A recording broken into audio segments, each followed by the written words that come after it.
All right. All right. Well, welcome. Welcome, everyone. This is my Sagbuck, director of the New Mexico Out of School Time Network, and I am super excited to welcome everyone to share this event, this webinar with Mark Reardon, who was presenting at our fall conference, and he is going to talk about resistance is futile and be available for challenges and questions that you may have after trying out some of the strategies that he presented in November.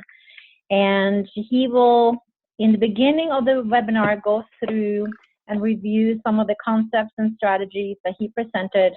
And at the end, we will have an opportunity for you to chat with him, writing in your questions in a chat box on the screen. And we also ask that all of you turn on your mute button so we can have a chance to hear Mark clearly. So with that, I want to welcome you all again and hand it over to Mark. Good evening, everyone. I'm so glad you took the time to join us this evening. So if you're live, thank you for carving out the time. And if you're going to listen to this later on the recorded version, we're glad that you took the time to do that as well. I still remember the great time that we had together at the conference during that keynote time. I remember a lot of laughter, a lot of fun, a lot of learning happening all at the same time. So thank you.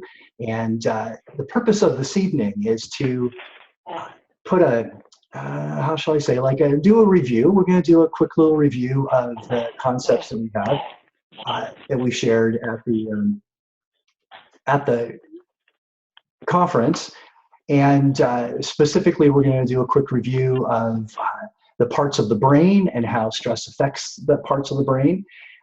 Then we'll move into the X factor, that model that we shared about how we can shape experiences so we can change people's mindsets. And then also take a look at another portion of the brain and see what we can do with some specific strategies. So I want to also share with you this evening 3 strategies: a strategy on rewiring those neural pathways, a strategy for building hope, and then also a strategy for increasing ability to help kids focus, which will help them in their cognitive abilities as well. And we definitely want to take time for challenges and solutions. What kinds of things are you noticing in the work that you're doing, and then sharing with one another possible solutions. So that's what our little hour together will look and sound like. If you have any questions, please feel free to type those into the chat box, and every once in a while I'll pause, I'll look into the chat box and see if there are questions that we can answer along the way. So again, welcome. And yeah, let's get started. During the keynote, we shared the parts of the brain that are specifically affected by stress and poverty. And one of those that we looked at was amygdala, or the amygdala. And located in that midsection of the brain, the amygdala is particularly sensitive to 4 factors.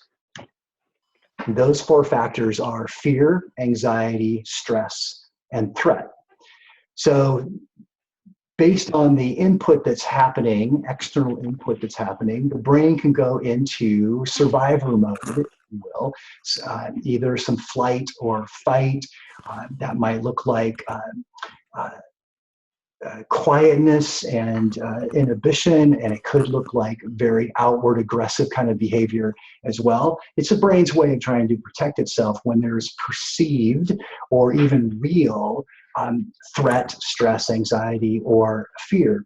And what's amazing about this part of our brain is that the amygdala fires so quickly, and its impact is quite profound, because when that amygdala gets fired up, then it actually can cloud the rest of our brain's ability to think clearly and to react rationally.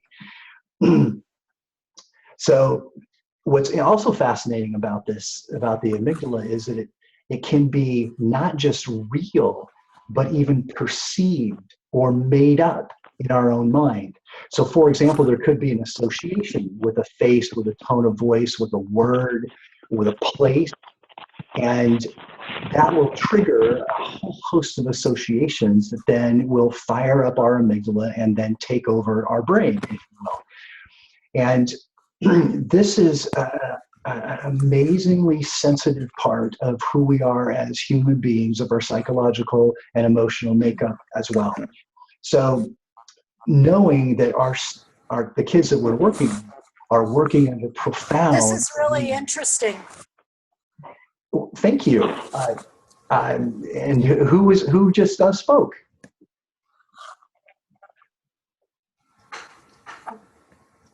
Oh, hi, I'm sorry. This is Mary Mundall New. I thought I was muted.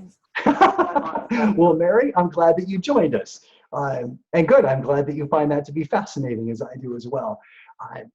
So yeah, with the amygdala and its quick firing and its profound impact on our higher cognitive functioning, then as those of us who work with kids in high stress, high poverty situations, then we need to be doubly sure, right? Acutely aware of what we say, how we say it, the environment in which we put kids in.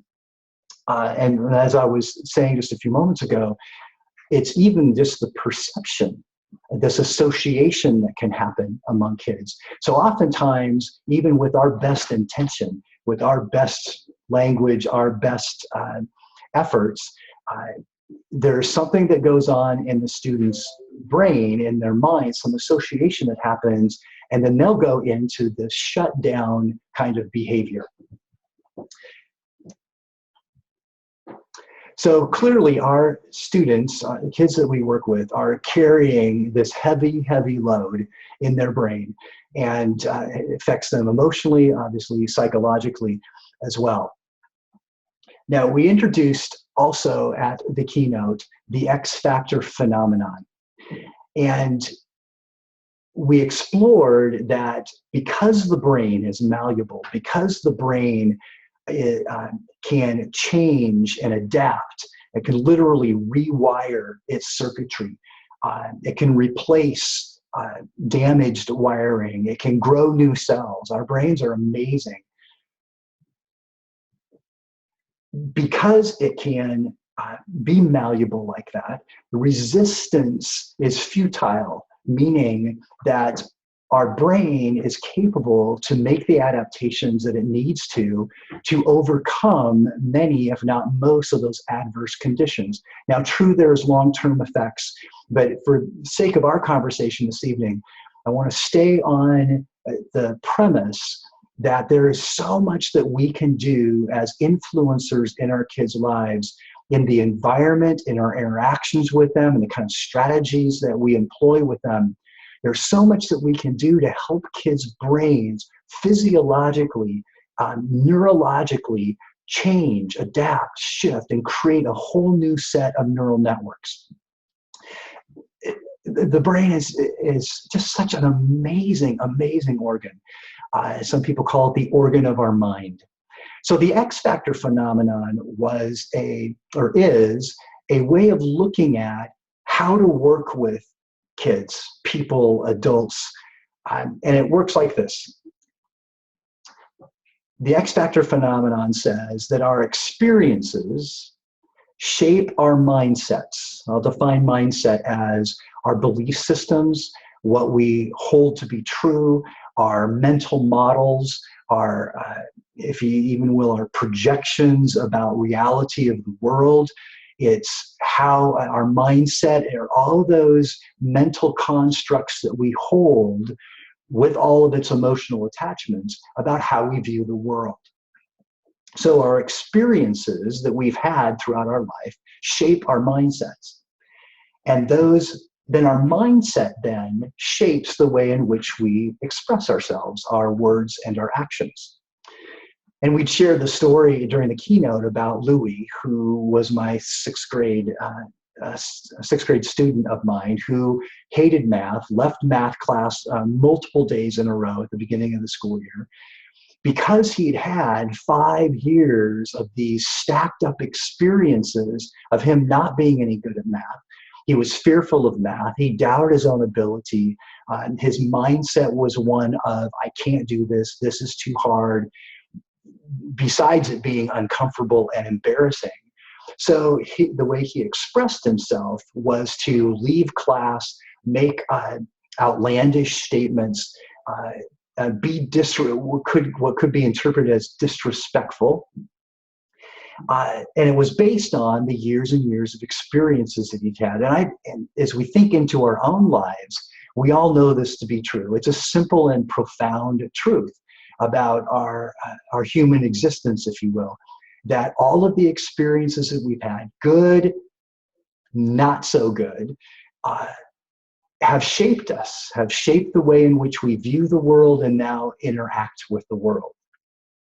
So since this is true, that our experiences have this profound impact on our mindsets and therefore how we show up, then it leads us then to believe that we can create experiences, new experiences for our students that would cause them to then reshape their mindsets. Now, from a psychological, emotional look, we reshape their mindsets. But I'm even talking at a deeper level, which is we can literally rewire their brains and cause new patterns, new habituated behaviors to show up. So we want to pay attention to how do we flip the switch? And I believe it's by paying attention to the experiences that we design for our kids and we invite kids to participate in. And why is that so important? Is because there's another anatomical structure in the brain called the hippocampus. I call it the honorable HP campus. And you can see in this brain diagram on the screen where it actually wraps around part of this midsection of the brain, and the amygdala sits just up above it in two halves on either side. And what the hippocampus does is it is responsible for new memory formation. Now, there's lots of talk about how long is memory formation and how long does it stay in the hippocampus before it goes to other regions of the brain. But I think for the sake of our conversation this evening, we're going to look at it as it has a way of, the hippocampus has a way of calming the amygdala. So in the face of fear, anxiety, stress, and threat, when we do these other influencers, it will awaken the hippocampus, which then will calm the amygdala and then open up the higher order functioning of the brain, our ability to reason and think more clearly. So what are those factors? And if you'll remember at the keynote, I shared the story of going on a Jeep ride with my family and this other family up in Big Bear Mountain. And it was just a crazy ride. It was off-road. It was this big Jeep vehicle with these huge wheels. And it was during a rainstorm and there was lightning. And our journey was to make it to the top of this little mountain, up to this lookout station where we could then look across the whole mountain range. And it was just a spectacular, somewhat scary, somewhat it was full of anticipation, full of excitement, a little bit of hesitation. But I remember my kids laughing and screaming. I remember my wife kind of holding on to them tightly, and her eyes were big, and everybody's eyes were big. So it was this phenomenal outdoor experience. And because of that, we use the word Jeepin as the acronym of factors that can amplify the activity of the hippocampus. And they are joy, excitement, anticipation, pleasure, and novelty. So anytime we experience a heightened sense of joy, that we find a meaningfulness in what it is we're doing, hippocampus fires up. When we are excited about something and full of anticipation, we're looking forward to what's going to happen next. Oftentimes traditions will help us in helping with kids in creating this sense of anticipation. If they always know that when they come to us, we always do this a motto or a chant, or there's always this fun game that we do, or I can always see these smiling faces and these accepting adults who are working with me, can create that sense of anticipation and excitement. The activities that we do may bring a sense of joy, a sense of accomplishment, meaningfulness to what I am doing, that I may or may not find to be true in school, and I may or may not find any of those characteristics to be true in my home life as well. Pleasure, just pure, I enjoy this, I'm having a great time. Pleasure, anticipation, excitement, and joy all release dopamine in our brain, which is one of those neurotransmitters that creates this sense of elation. And actually, it's quite addicting for our brain. We will always seek out those experiences where we can find that meaningfulness and that anticipation, excitement, and a fulfilling sense of pleasure. And I say this last one, novelty, because of the 5, novelty is one of those that can activate the hippocampus quickly. Novelty, something outside of the ordinary, something that looks a little bit different, some change up in the routine that I'm curious about. So novelty can waken up this hippocampus. And again, we're looking at the hippocampus as a way of minimizing what could be high stress levels in the brain.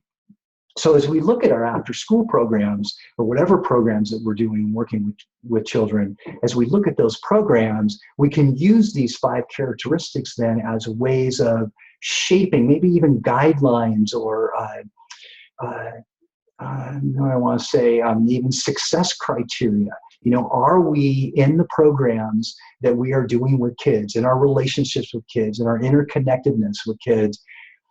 Are we bringing a sense of joy? Are we bringing excitement? Is there anticipation that's happening?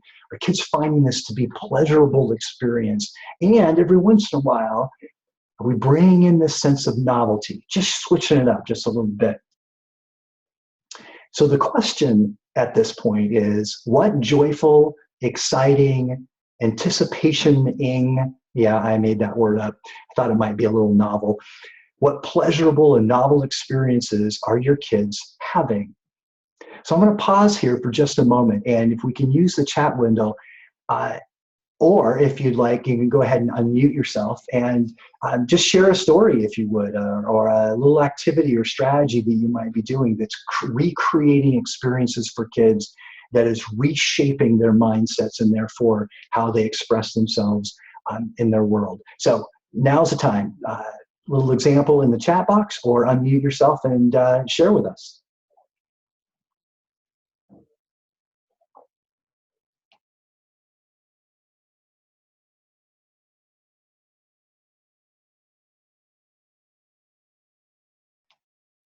Go ahead, someone want to share?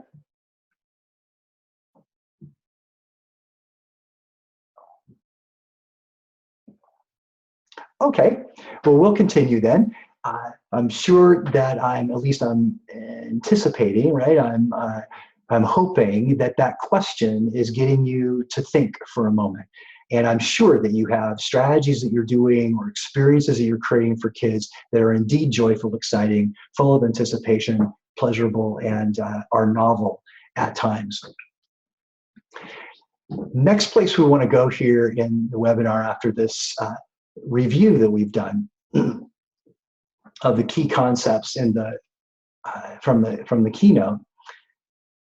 And I'm going to pause here just for a moment because there we go. We're going to take a look at 3 strategies that are easy for you to implement. They might even be strategies that you're using already. And if you are, keep them up because it's the right thing to do. There are many, many things we could do. We can create a whole library, if you will, a resource bank of strategies and activities, experiences, adventures that people are doing with kids. But I want to highlight just 3 that you can get your hands on this evening And again, either as a reminder to encourage you to keep doing it, or maybe a way of provoking some thinking, and for you to go, wow, well, maybe I can get busy with that. So here's one strategy called Feed My Hippo, hippo referring to the hippocampus. And this strategy specifically goes after rewiring students' brains. So this strategy will reactivate their neural pathways, whichever ones have been recently built or continue to be solidified. And this will build myelin. Now, I'm not sure what you know about myelin. A brief description is myelin is that it's the coating, if you will, on the axons that allow the electrical impulses that fire between neurons, allows those impulses to fire quickly and more efficiently. So building myelin is a good thing. And that's for many, many strategies that we do with kids, especially around learning. Those strategies indeed build this, this sheath, if you will, this coating around those connections. You can think of that coating as the plastic around a stereo wire, for example, or even if you're wearing a long sleeve shirt right now, it could be, you can think of it as the shirt sleeve over your arm. But the idea here is we want to increase the level of myelin around neural connections that are healthy and strong. And one of the ways that we can do that in an after-school program is doing activities that are multimodal review. Multimodal means that they address more than one learning channel. So the three most common learning channels are visual, auditory, and kinesthetic. Visual meaning a picture or an image, right? A graphic, an icon, if you will. Auditory is the most powerful way of strengthening that learning channel is when students actually talk about their learning, share it with one another. But it can also be the listening as well. And then kinesthetic is, it could be on two different levels. One is there's some physical movement that is created along with the new learning. And it's also that visceral feeling that we get as we learn something. We know from the researchers, for example, Dr. Ledoux, that all thinking is emotional. So all conceptualizing that we do in our brains is also attached with emotion. So with that as a quick little background, we can do a multimodal review with kids, whether it's vocabulary cards that are color-coded, that they say out loud. Maybe they say as many of those as they possibly can if they're working on the reading strategies. Maybe the vocabulary is about remembering what the definition of that word is. Any key concepts that students are using in their classrooms, whether it's a math concept, whether it's, for example, multiplication, maybe the older students are learning some sort of algebraic equation. It could be names of states, it could be names of countries, it could be current events, formulas, vocabulary words, all of those, anything that we can help the kids to review and then rewire those neural connections. So what that does is it feeds that hippocampus for the creation of that new memory formation. And as those neural connections are being strengthened, then those new memories, that new learning is being more solidified. And as that happens, and as students find themselves to be more successful and find more meaning with it, then those memories get then moved off into other portions of the brain for additional strengthening of those neural connections. So that's one strategy, is to feed kids their hippocampus, which will help with their rewiring. I'm going to pause there for a moment. What questions might you have about this particular strategy? And if you would, you can just go ahead and throw that in the chat box. And I'd love to address that at this time if we can.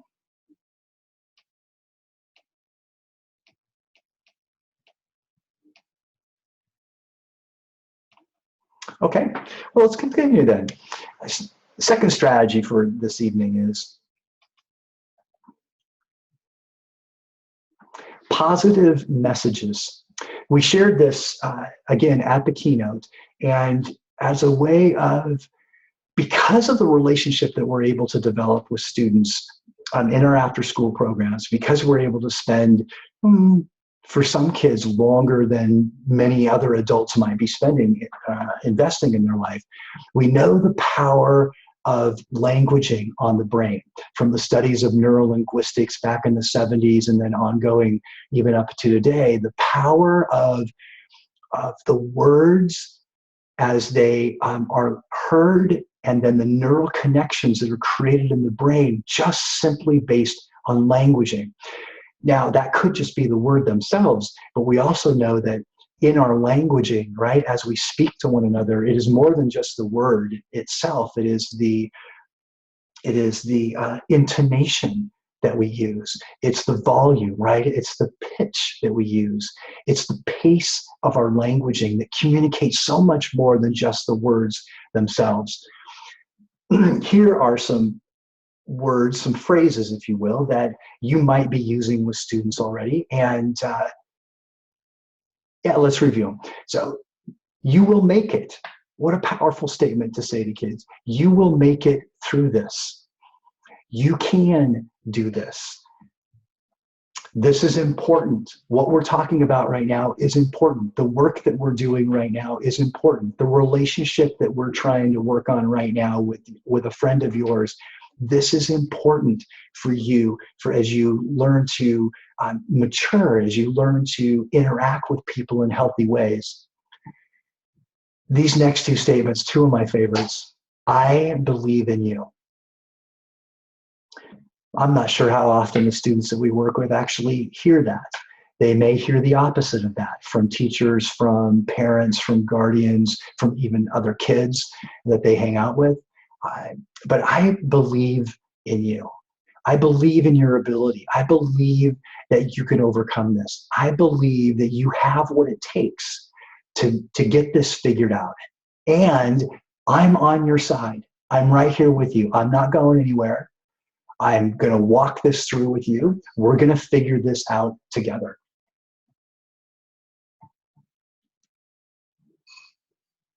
And we'll do whatever it takes for you to succeed. Now, you might think that saying this once to someone might be enough. I would akin that to, in my relationship with my wife, of saying one time, 24 years ago, I love you, and I'm glad I married you. And then just say, look, I said it, it's good, they're going to remember that. Well, you and I both know that as day after day goes on, experience after experience, interaction after interaction, that those messages that we send are often lost. And I would encourage you to say as often as you can with the kids that you're working with these types of statements. It's a reaffirmation that there is an adult in their life that cares about them, cares deeply about them, and is going to do whatever they possibly can to help the student make it, get through, not just survive the situations that they might be in, but actually thrive as well. Because the brain is going to do whatever it can to, again, not just survive, not just to make it through a situation, but our brains are designed to thrive in our environment through the experiences we have. And as we give students tools for self-advocacy, then they then can take more ownership and take charge of their life as they're learning to navigate in incredibly difficult situations. So we've done two of those three strategies so far. The first one was about that multimodal review, feeding our hippocampus, helping kids to feel successful and strengthening the rewiring of those neural connections in their brain concerning the content, if you will, of the things they're learning in school. And the second one that we've talked about is about positive messages, so we can build hope in kids. And not just a false hope, but really a hope that's grounded in the relationship and the connection that they're making with you. The third strategy, kind of a fun strategy, meant to help kids to focus. What we notice about brains under stress is that because there's a heightened sense of brain activity, so as much as we'd love for kids to be in an alpha state of mind, which is like a relaxed alertness, oftentimes they're focusing at beta, which is a higher frequency of brainwave frequency, and allows the brain to scan, but it also keeps the brain at a very high level of motion, which creates a shorter breath, higher blood pressure, higher heartbeat. So here's a way to help kids to focus. Yeah, I've done this with as many as 90 kids at a time. I used to do it with my 6th and 7th graders and my 3rd graders all the time. I've done it with high school kids as well. And what this does is it engages the motor cortex. Now, here's what we know about helping kids in their state of mind. Oftentimes we get a student who comes to us, and they've just had a no good, horrible day. And their state of mind is one of stress, it's one of anxiety, apprehension, and we can help shift their state of mind by engaging them in some sort of physical activity, help them to rearrange what they're thinking. And one of these is called sevens. It's a unison activity that we can do. And what's fun about this is that we can increase the challenge of this activity gradually. So you can see in this, perhaps even making the connection that, and I'll show you how this game is done in just a moment, but you can see where in this game, because of the increased challenge, it's going to bring an increase of pleasure, an increase in anticipation as they become more competent and feel more confident about the activity. It's even going to raise their sense of joy as well. And it might be something just completely novel that they're not doing any time else throughout their day. And here's how this strategy works. There's a pattern there in the green box. Pattern number 1 just shows all X's. Pattern number 2 shows X's with exclamation marks, and pattern number 3 has X's, exclamation marks, and zeros or O's. And you can see there at the key that we hit our laps, or could be the tabletop, anytime we see an X.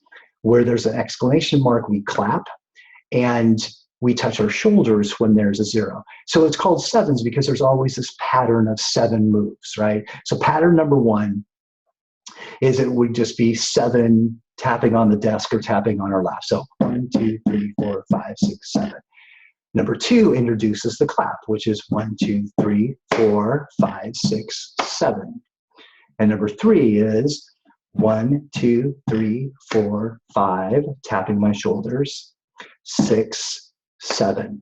And students actually say the numbers as well. Now you could imagine if this was done with a sense of joy and anticipation and excitement, that we could get a group of students doing this in unison to see, can everybody just do pattern number 1 or pattern number 2 or pattern number 3?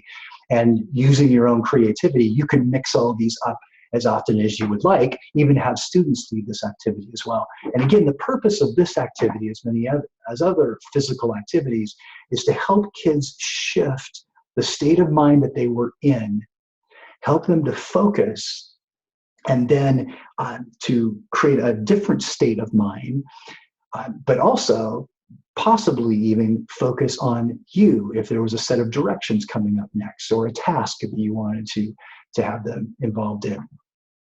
I'm going to pause right here for a moment, and I'm noticing entries in the chat box. So I'm going to look through these really quickly, and I'll read them out loud, and we'll use these as a bit of discussion for a minute. Is this why music and movement are successful? Yes, Jimmy. Absolutely, absolutely, absolutely. Music is one of the quickest ways to change someone's state of mind. You and I both know that we could be driving down the road and all of a sudden on the radio comes a song, right? It's a song we haven't heard for a while. It's a song from maybe our high school years. And all of a sudden, because of that song, there's a feeling that arises. There's a couple particular songs that I know of for me that even places me into an exact moment in time, in an exact room with a certain group of people. I can see it, I can feel it every time that song comes on. So it's the auditory input, right? This is multiple learning channels as well, multimodal. That's why content set to music is so powerful as a learning strategy. But music also gets our body moving as well. And for those people who like to dance during music, you can see where that can get a shift in our brain activity and a different sense when the endorphins and the dopamine is flooding through our system, how it can change our mood as well. So thanks for Jimmy, for making that connection. It's exactly right. All right, Mary, I do not work directly with students. I am working with 6 schools involved in an after-school program. I wanted to listen to the webinar. Okay, good. Okay, officer for a high school on the Navajo reservation.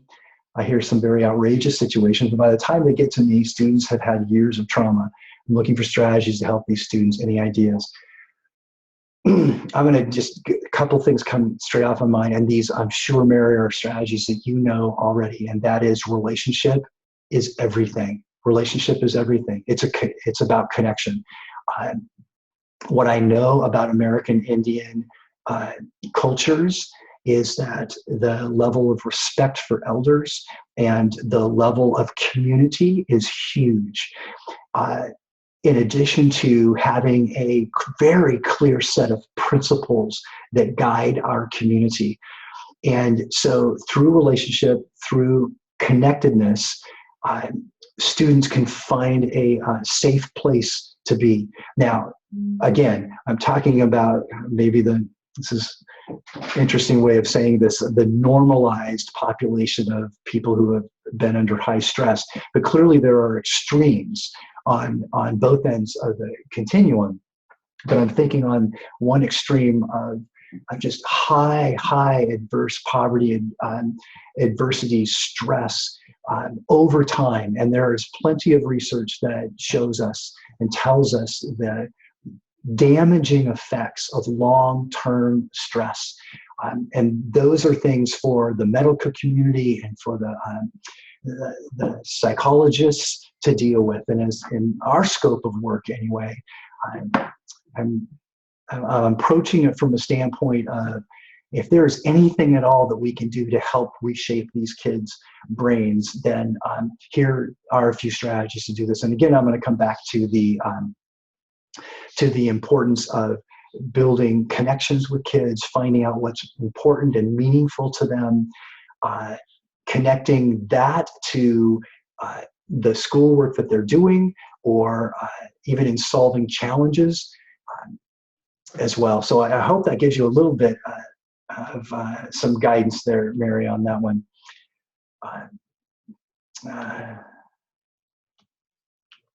Would making the topic connection to real life be a positive message? I might want to do a little bit more about that, Jimmy. So in a few moments when we open up the channel for people to speak, feel free to tell us a little bit more about that.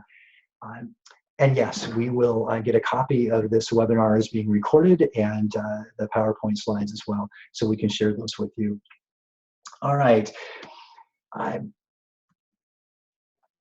Let's take a look now. I think we're at the place in our time with about 20 minutes left in our webinar for challenges and solutions. So we're going to open up the microwave, that's interesting. We're going to open up the microphones and allow people to share some ideas. This is a time to share what's working. That would be a great thing. Also, challenges. What are you up against right now that you would like some input about? And we can spend a few moments doing that during this webinar right now. So let's go ahead and open it up. Go ahead and unmute and go ahead and just tell us your name and then share with us.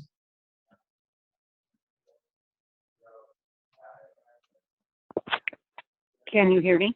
Yeah, I can. Who is this? This is Jimmy. Hi, Jimmy. So I was wondering about students who are have like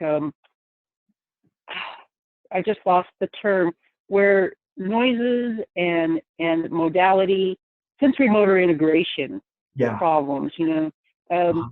what that would be a challenge to getting, different modalities and stuff to those kids, because sometimes they're overwhelmed by those things. But Yeah. they're suffering trauma, so what would you do to reach them?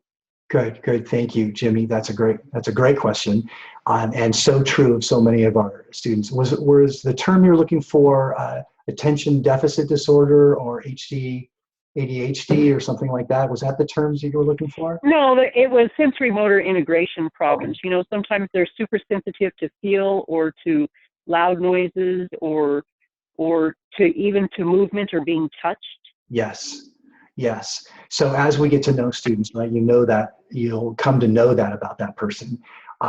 I've seen and many strategies where even earplugs for students, those little kind of gummy ones that you can roll up and put students in, or even cotton balls.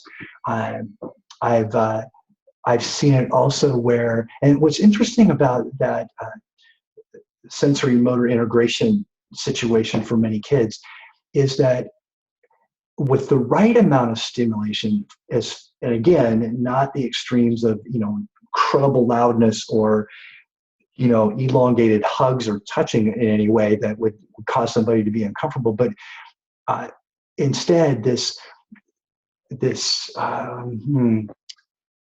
flow, if you will, this natural flow that occurs during learning and games that are that it is visual, auditory, and kinesthetic, but the range of that, the volume or the pacing is such that oftentimes keeps kids in and involved more. But I would say on the higher ends of the spectrum, or the farther ends of the spectrum, I would, as you get to know your kids that you're working with, then there are rules of engagement, if you will. I've also had conversations with students. We had an Asperger's student at a high school when I was principal, and he was functional, but as soon as there was loud noise, he would just completely shut down. Or as soon as somebody put their hand on his shoulder, you've probably seen those kinds of reactions before. And so we actually taught the students who he hung out with and in our classes about the condition that Greg had, and then taught students how to interact with Greg and how to ask for permission or get feedback for Greg about how that was happening. So increasing the community's understanding of that student without embarrassment. All of this was cleared with Greg. Greg, we just want to support you. What does that look like? And here's something we're thinking about. So, Jimmy, is that helpful? Very much. Okay, good. Thank you for your question. And thanks for doing the work with those kinds of kids. Sure. All right. Mary, anyone else? Carice, Denise, Lucas? Hi, this is Mary. All right, Mary.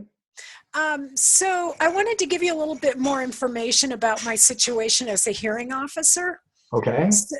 So basically, these kids have done some broken school policies, and so we have a 30 to an hour long hearing, and with the parents, the principal, and myself, and then I am the person that makes the decision about long-term suspension or expulsion. Okay, yes.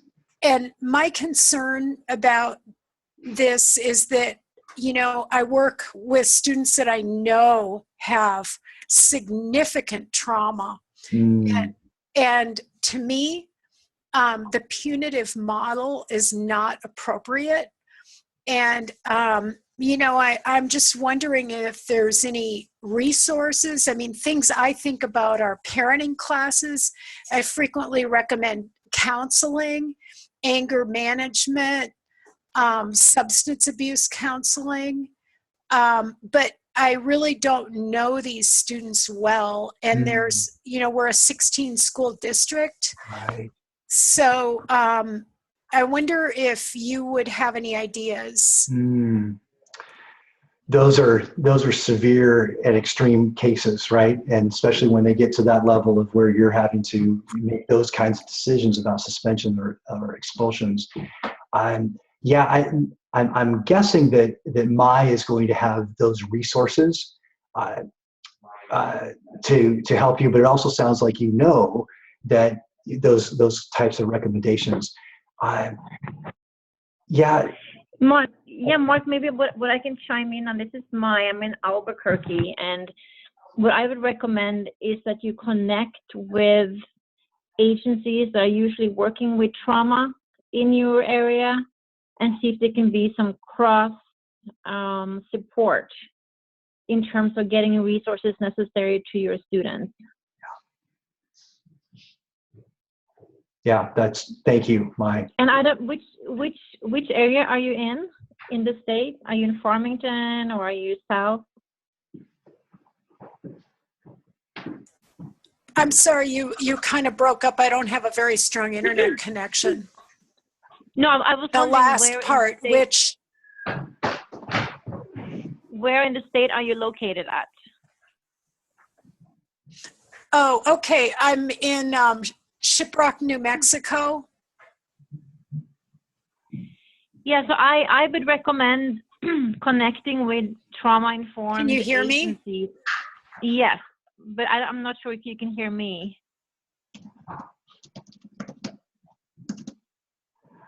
So Mary, maybe what you can do is connect with me at a later point. I can hear you now.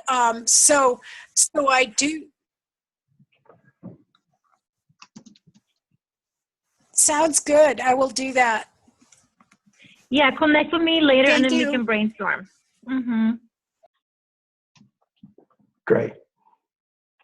Hi, we're here. Me from Lucas are here as well. We couldn't get our phone off mute. It was switching on us, but I believe Lucas might have a question. Go ahead.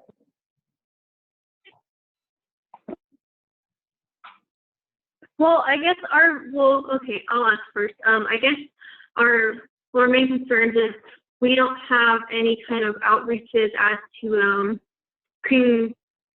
I don't know how we would use the term, but a lot of our students, we don't, sorry? Oh.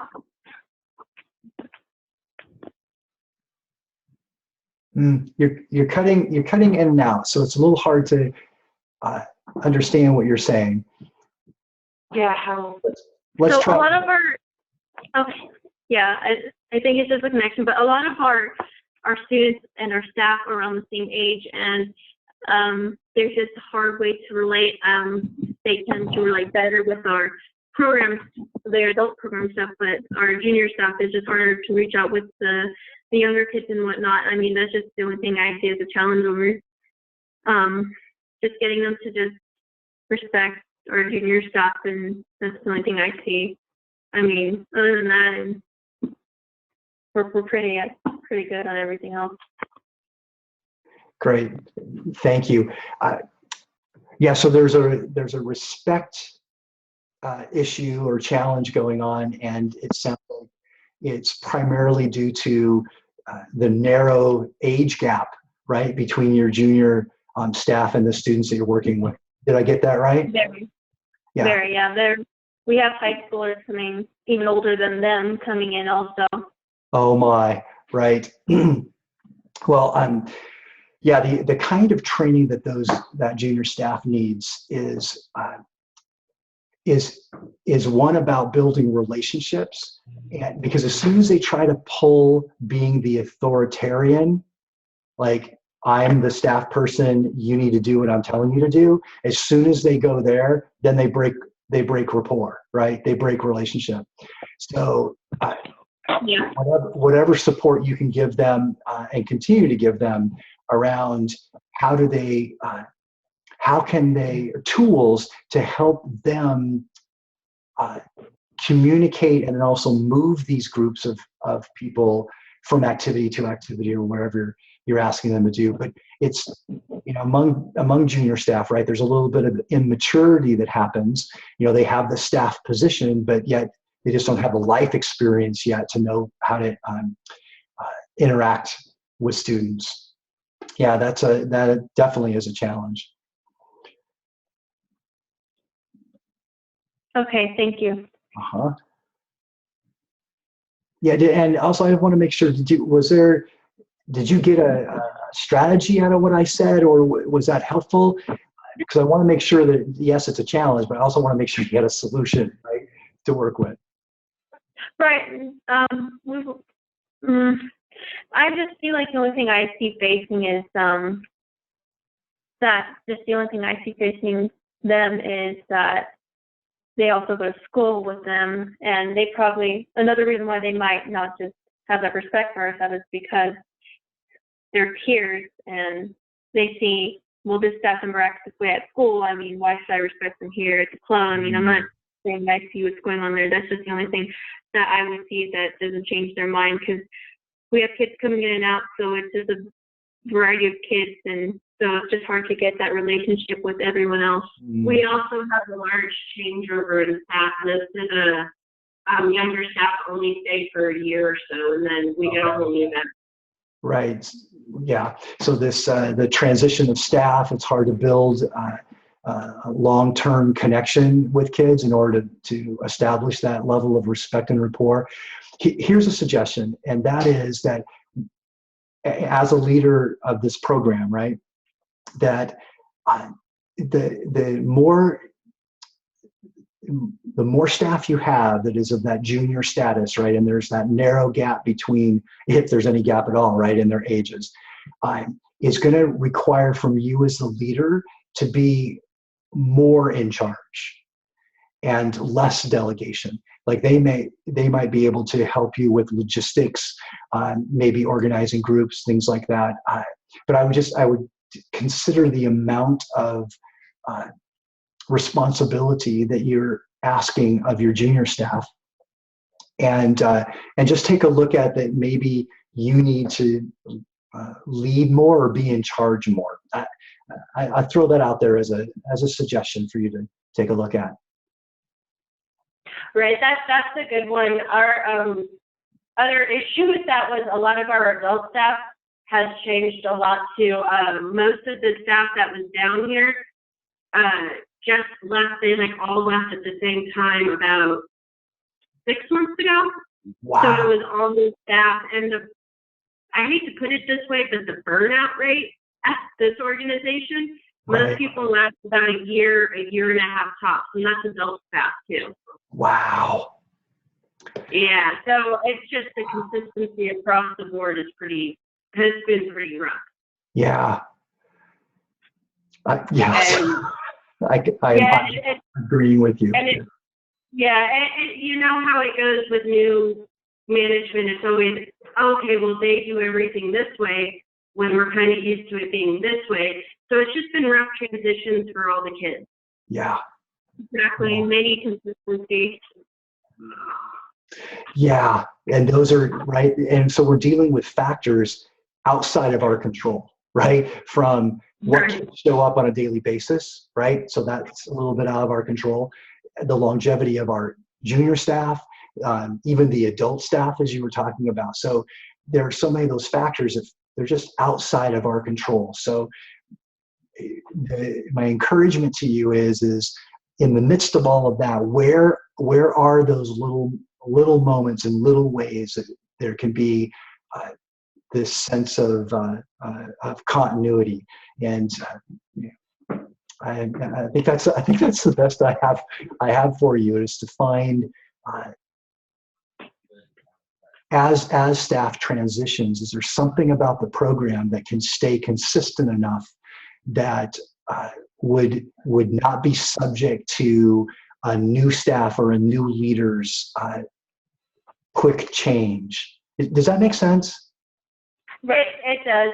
And another thing we've been working on is trying to address burnout before it happens. Because I think in the past that wasn't addressed, and people would just get so burnt out they were done. And now it's kind of okay, let us know if you're starting to feel stressed. And that's all the way to the top. The CEOs have all had the same issue.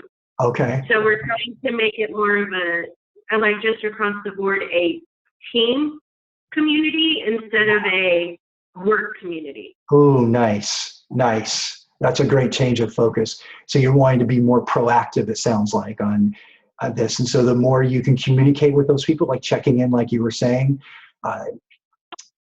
yeah, and let us know, and really upping your proactivity, right? So not just waiting for them to come to you to say, hey, look, I'm a little stressed, but whether it's a weekly check-in or if you just kind of creating a hypersensitivity, if you will, to the staff, to just notice things that they say, tone of voice, look on their face, right, that would cause you just to have a quick little check-in. You know, hey, how's it going today? And so that's on that end of it. The other end of it is people just love acknowledgement, right?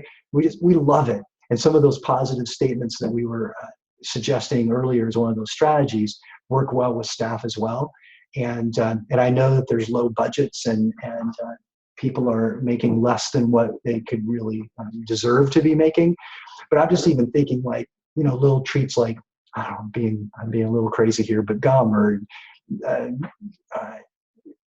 M&Ms or a little sticky note, you know, that's on their windshield of their car when they leave. Just little tiny things that we can do to keep the spirit up, but also that these people really know that we care. Yeah, we're definitely working on that. We just instituted like a employee of the month thing too, because there's never been employee recognition. Okay. And like you said, a little gift thing. The winner got like a 5-pound gummy worm. Oh, nice. So it was one of those silly ones, and we taught our closers how to clean. So there was like little candy toilets that had lollipop toilet brushes. So we gave those once they passed the being able to close by themselves. Wow. So that seems to have helped a little. Yeah. And how fun. And it's those little things that we think, you know, might like, this isn't much. It means so much, especially for people who are near volunteering, right? If not flat out volunteering.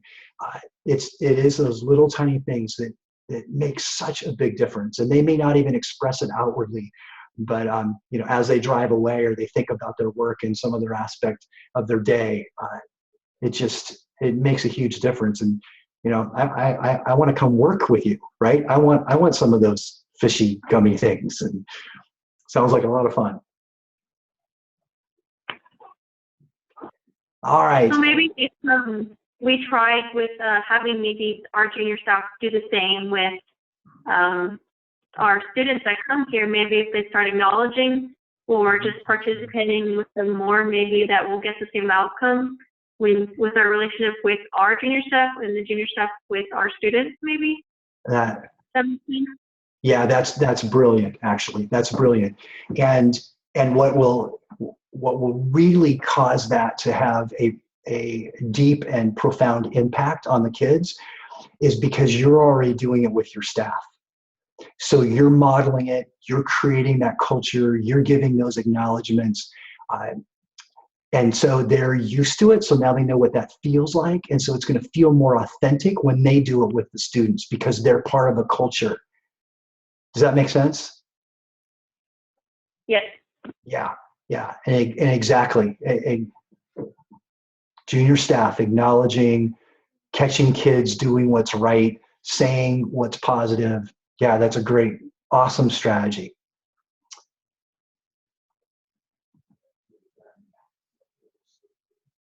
All right, we've got just a couple of minutes left on this, and how about right now? I'm going to close with a couple of ideas, and then we'll bring this webinar to a close. So let's do this.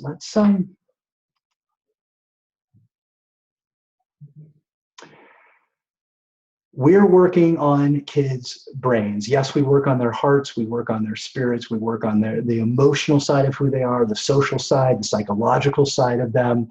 And there are physical neurological changes that happen in the brain when we are conscious about the interactions that we have with kids and how what we're doing is creating a sense of joy and anticipation and pleasure and excitement and novelty. And we literally are reconstructing kids' brains as we do this. And I'll leave you with this strategy as well, which is choose a weekly focus as a staff.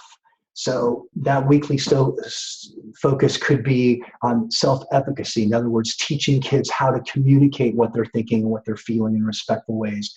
It could be maybe this week we're going to work on the sevens pattern, or for focused listening, or but I think with a clear, intentional strategy to work with these kids and to help reshape their mindsets and therefore the way they express themselves to the world and to their community and their relationships, I think will help, especially as leaders, help to move the staff forward. They'll see it as momentum. They'll see it as we've got a unified direction and purpose as we're working with these students as well. I'm going to end with this. Your students are incredibly fortunate to experience the love that you have for them every single day. That they show up is a testimony of the kinds of connections that you're making. Yes, they may have to show up for whatever reasons, but the truth is they could find someplace else to escape to, but they don't. They come to your programs because of the environment that you're creating, the experiences that you're creating for them, and they can feel themselves becoming healthier and more positive, and feel like they have more confidence and competence to overcome the struggles that they're facing every day in their life. So thank you for the work that you do, and continue it, because kids need it.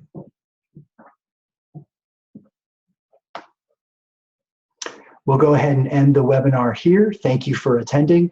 We'll go ahead and post a link for you to get to the PowerPoint slides and also to the recording of the webinar. Mai, thank you so much for being the leader of Enmost and of causing such a great change in kids' lives. Have a great evening, everyone. Thank you, Mark. Thank you, sir. Thank you. You bet. Thank you.